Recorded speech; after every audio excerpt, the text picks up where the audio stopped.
The first bit of news is that we have joined in the UltraMTB.net bikepacking challenge for the year, which means if you bike pack once per month between either April or May of this year through March or April next year, so that's bikepacking at least 12 times, there will be a prize for you, which is a NEER t-shirt. And there's more prizes up for grabs. Kurt Refschneider is a well-known bikepacker. It's his challenge and we're piggybacking off of it. Go to our website.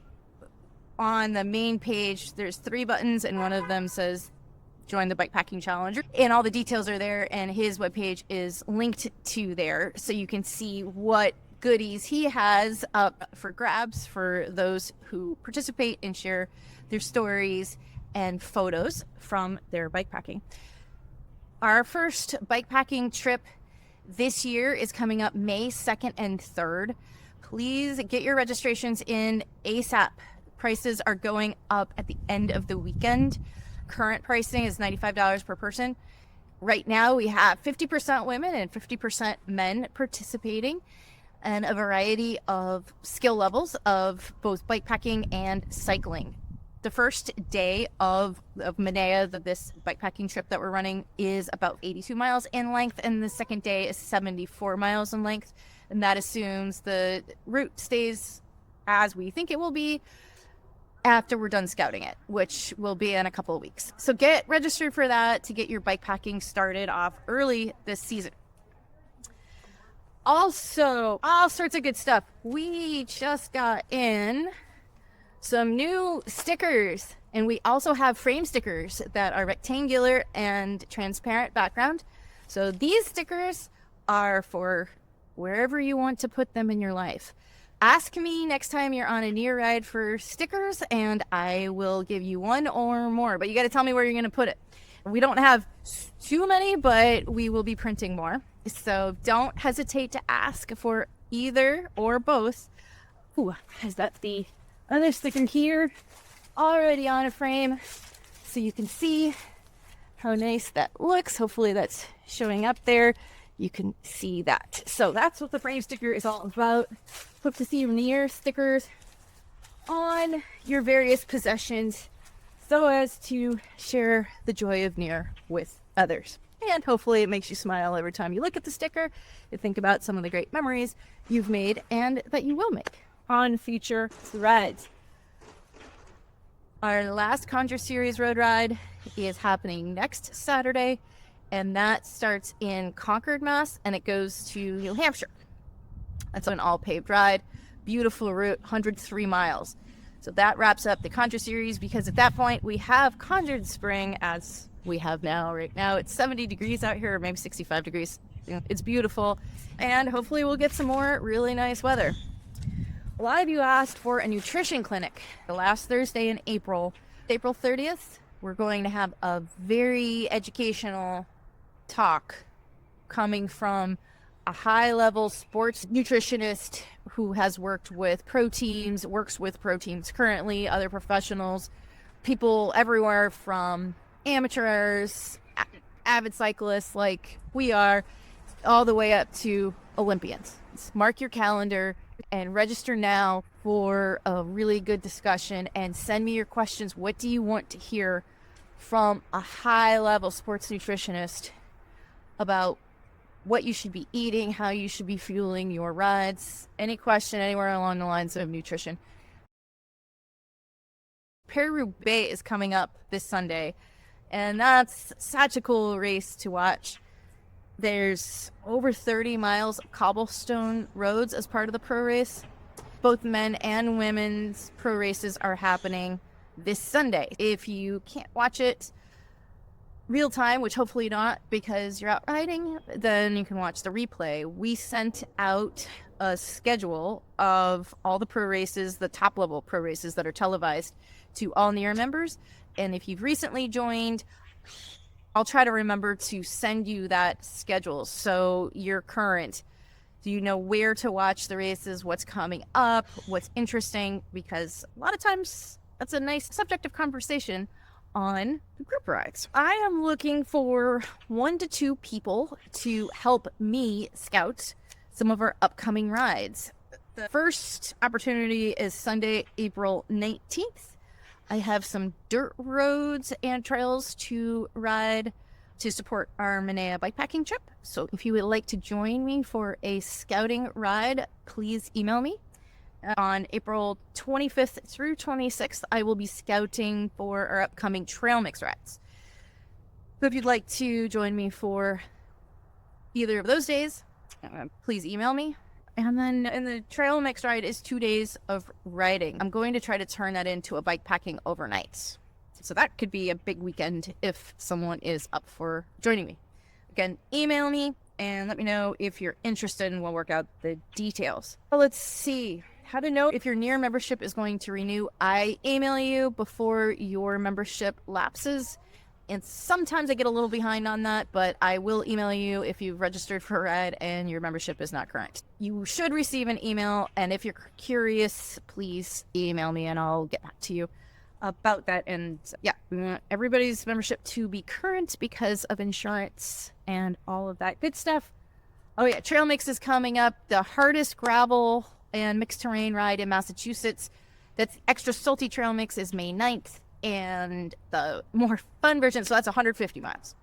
And then the more fun version is May 16th, Saturday, is a really fun 100K and 50K versions from Red Apple Farm, which we love. It's such a great place to host a ride from. It's a comfortable place to start and then finish up. They have wood-fired pizza and all sorts of good food and drinks. It is a wonderful place to start. And we're able to charge less for the ride, so you have money after the ride to buy whatever food you want from Red Apple. It's something to look forward to, and we hope you register. Prices just go up from here until the ride happens. Get your registrations in early. The more the merrier, and we'll love to see you out there. Okay, so now for our tips, tricks, all that kind of good stuff. Cleaning your bike. This is a really dirty bike. It was actually on the back of a car on a rainy day. So it's gross. Number 1, when you get your bike gross, dirty, just wash it that same day. Then things don't harden and crust up on it. That makes cleaning so much harder and more tiresome later. There's a lot of ways of hosing off a bike, such as using your garden hose. But let's say the garden hose was frozen because it's the middle of winter, or you could live in an apartment without easy access to a hose. Someone recently suggested, it's a great suggestion, is to have just a watering can for like flowers. Fill that up, and then you can take it and your bike outside and just drizzle the water all over your bike. It's a great way of cleaning your bike, and one can about this big is going to clean a bike just fine. You don't want high pressure because you don't want to push the grease out of anything, out of the bearings, and there's just no point in high pressure on your bike. You just want to get here. This is battery operated, a pesticide sprayer. Pesticide sprayers, like hand pump ones, great. They work really well, and this one is fancy. But you really want to be aware, you don't want any pump, bottle, or spray or anything to sit outside all winter, or to be outside when it's below freezing, because it will break, and then it's no longer useful. It has enough pressure to get rid of the mud and the gum, and you really want to get into the brake caliper and wash off the pistons in there. And if it's in the winter time, you want to get all the salt and nastiness off of any moving parts. And then you also don't want to push the lube off of anything like your through axles. If your through axles get dry, they could creak and make noise. Is that in the derailleur? And all those moving parts just washed off really nicely. And then just try to get all that grit and nastiness off the chain. Assuming this is a clean bike, a question I get all the time is about waxing chains. Should I wax my chain? I think the easy answer is no, don't do it, because it's a lot of work. But I think overall it really takes a lot of time, and it's trouble. If you need to refresh your wax, there are ways of doing that without putting the wax or the chain into a wax bath. But you can't just take any old bottle of lube to refresh it. You have to have the right stuff. And that may be more or less convenient. What I use, I've used this for many years, and it is so easy, it's hard to justify anything else. And the chain stays clean, the cassette chain stays clean. If you see really closely here, this chain is clean, the cassette's clean. I have not put these in a bath of any kind. I haven't washed them in any special way since they were new. And this is true for all of my bikes, all of our demo bikes. So I believe in this stuff. Rock and roll gold. You want to be generous with it because it cleans and lubes the chain simultaneously. Here, let's see if we can show this process. Just gonna squirt this on the chain and just pedal backwards. So you can do this without a mechanic stand. Spin that with the chain nice and wet with the lube. This bottle costs $9. Maybe it's gone up with inflation, but it's still pretty cheap. And we just get that chain wet with the lube.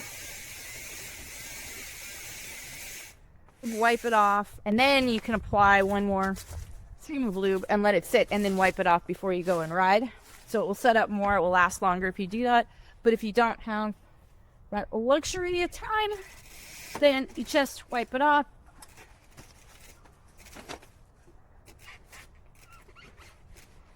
I'm doing this on a stand or anything fancy holding my bike up. I'm doing this by myself. No big deal. So that's getting off all that grime and gunk. Is that lube chases the filth away. Look at the rag. But the chain is perfectly clean. I see chains that are black with grease, and I see cassettes that are covered in grease. You should never see grease on your cassette. There's no reason for your cassette to be greased.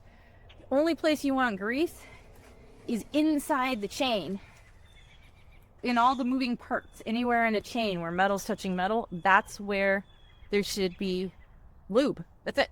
The outside of the chain does not belong. So you want to just wipe this chain down till the rag is as clean as you can get it. And then you can put one more stream of lube on there. And again, let that sit overnight or something. Wipe it off before you go on your ride the following day. And that's it. You're good for a long time. And if you ride through a rainy day, just go home, dry your chain off, splash on some lube, wipe it off, and your chain's good as new. It's not going to rust up, and you're just not going to have all that residue left over. That is my strong recommendation. That's it. Don't worry about the wax. You're not going to be any slower. I think the difference, they did a test, it was like 2 watts of difference. That's not noticeable. There's a lot of other ways of saving plenty of watts, like Aero socks. A couple other things to share. When you're lubing your chain, but just finished washing down the bike, thought of something. This is a good time to check your bottom bracket. You might be finding that you're losing a lot of power by way of having bad bottom bracket bearings.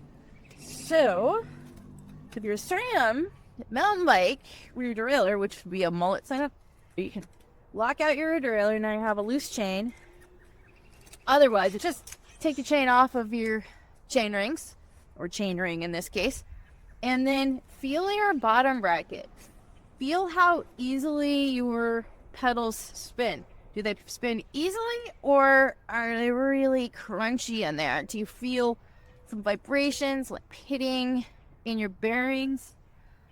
Check that out. This bottom bracket needs to be replaced. It's crunchy in there.